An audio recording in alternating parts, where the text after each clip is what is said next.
Denver 7 On Demand is brought to you by Ferguson and BAC Appliance Center, the best in bath, kitchen, and lighting for your home. I'm Brian Sanders. And I'm Molly Hendrickson with the latest from Denver 7.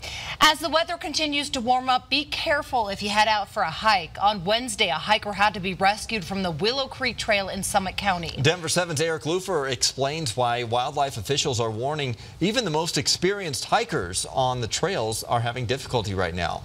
And with the great weather expected the rest of this week, more and more people are going to get out to the trails, just like this one here at Matthews Winter Trail. But don't just get in your car and go. Make sure you're prepared. Have everything you need, because you can end up like this.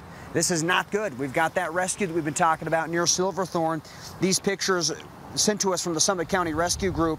Photos of members of the team carrying a hiker to safety after she fell.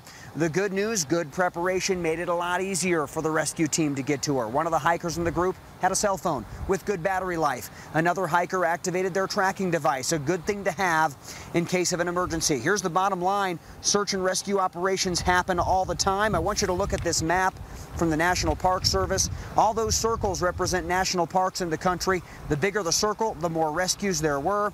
These are stats from 2017. There's a pretty big circle in Colorado. That's Rocky Mountain National Park. There were 165 search and rescue reports in 2017. The only other areas where there were more rescues, the desert Southwest and, of course, Yosemite National Park in California. A few things to remind you about before you head to the trails. Know the trail, go with a group, check the weather, and always let someone know where you are and when you expect to be home. I'm Eric Lufer, Denver 7. A family is now demanding answers after a Denver man becomes the 11th American to mysteriously die while on vacation in the Dominican Republic. Khalid Atkins went on vacation with his daughter, and his family says he started feeling sick after arriving at his hotel in Punta Cana on Saturday.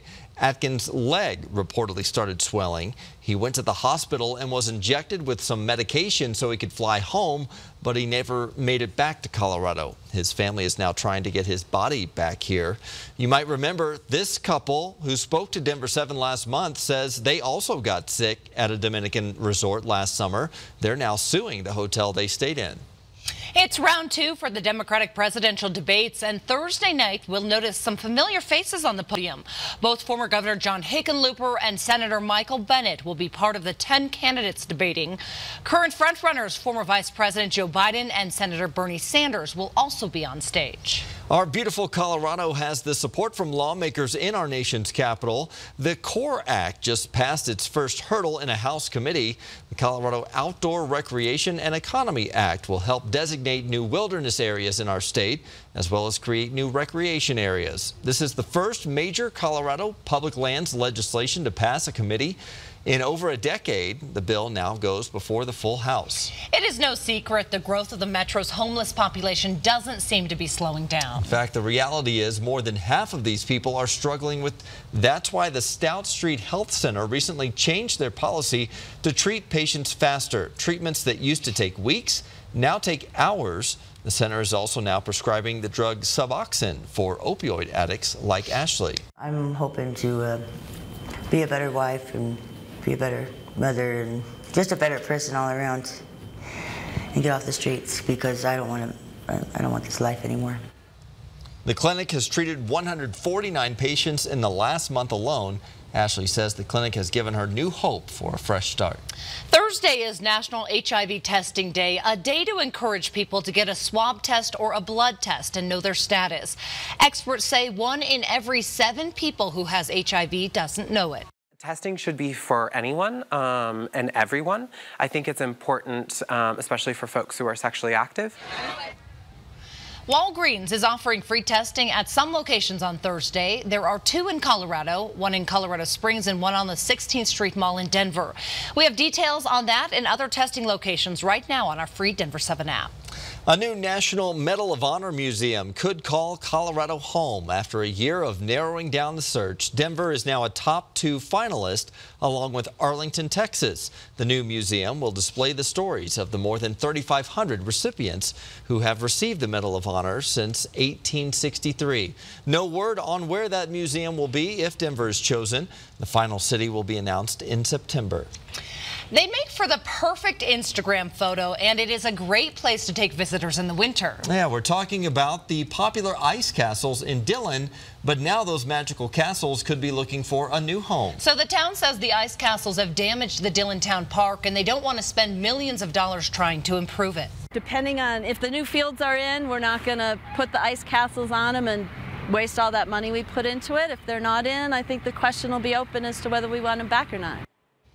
A town spokesperson told us the new fields won't be going in this year, so the castles won't move this winter. But as for the next year, it's up in the air. But the town says they're looking at different locations. If you want to see fireworks in Lafayette next week, the city needs your help to start chipping in. The city doesn't have the cash to pay for a show, so it's now trying to raise $15,000 from the community.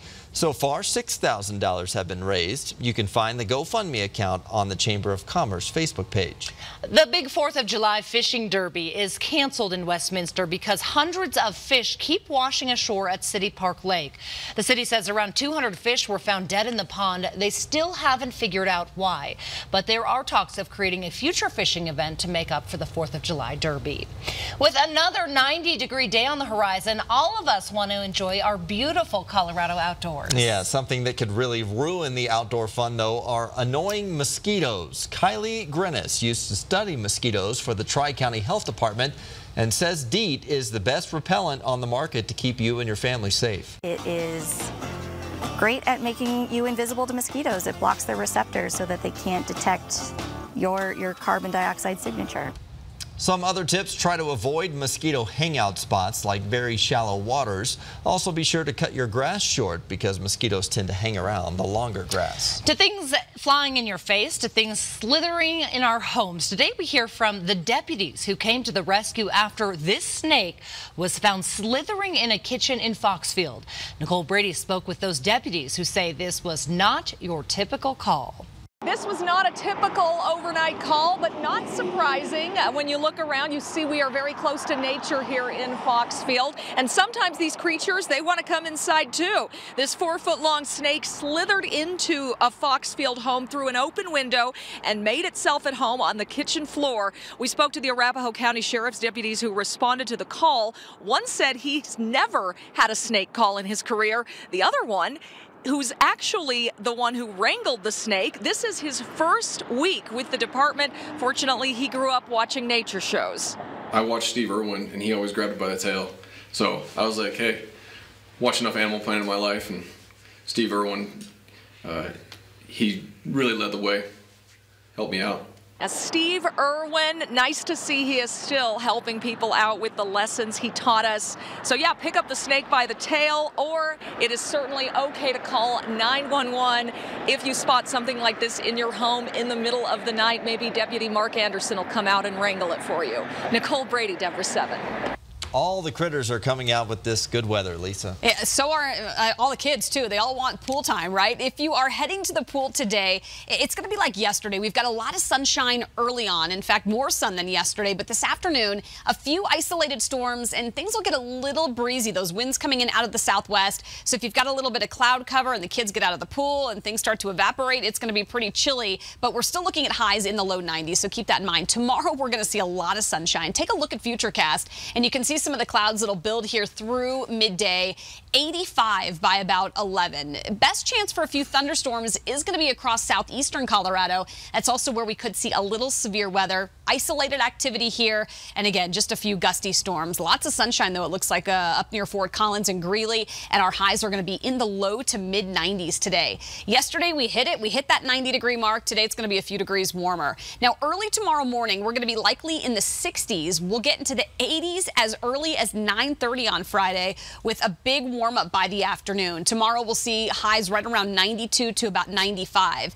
It is going to be mostly sunny, and that chance for storms likely south of Denver later tomorrow. better chance of some storms here in town this weekend. So as you look at the warm-up and that chance of storms, it's going to be hot and a little stormy in spots. But again, that chance for severe weather likely across parts of southeastern Colorado versus close to I-25 or to the metro area. Tomorrow we're at 95. The Rockies are back in town this weekend. It's going to be a hot game tomorrow. In fact, by first pitch, we're going to go from highs in the 90s to upper 80s by first pitch and then mid 70s by the end of the game. Once the sun sets, conditions will be perfect. Saturday, we're in the low to mid 90s, and then things will start to cool off a bit. A better chance of afternoon storms on Sunday, highs in the upper 80s, and then some low to mid 80s, you guys, for the start of next week.